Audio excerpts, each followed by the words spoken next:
Hello বন্ধুরা, আপনারা কেমন আছেন? আশা করি আপনারা ভালোই আছেন। কিছু কিছু মানুষ দেখবেন মাঠে নিয়ে বাহাদুরি করতেছে, টাকা পয়সা নিয়ে অহংকারী করতেছে, রূপ সুন্দর। গরিব মানুষের দেখলে খুব হেলা করে কথা কয়। আঙরের শরীরটা হইলে কালা, এলা আমরা গরিব মানুষ এলা শরীরের ভিতরে এলা মাটি সাটি থাকবই। কিছু কিছু ধনী মানুষ আছে না, টাকা পয়সা হয়েছে, তারা দেখবেন মানুষের হাতে কিভাবে অহংকার করে কথা কয়। ওগর কাছে ধ্যান পরে আমরা রাস্তার পোকামাকড় এরম বর্তমানে আমরা আমরা যে এই দেখেন মাটির উপরে বয়ে আছি, মাটির মধ্যে বয়ে আছি, একদম মাটির মধ্যে বয়ে আছি। কে আমরা মানুষ না? আল্লাহর বান্দা না?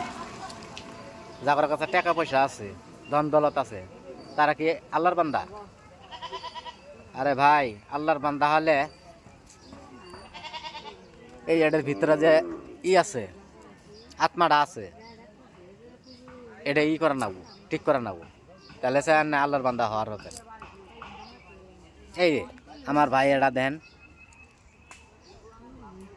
কাম করে গেছিল সিকিম, সিকিম তো টাকা পয়সা দেয় না, ঘুরে আইছে। তার তো একটা বউ পোলা বান আছে, তার বউ পোলা খেলে নেবো না।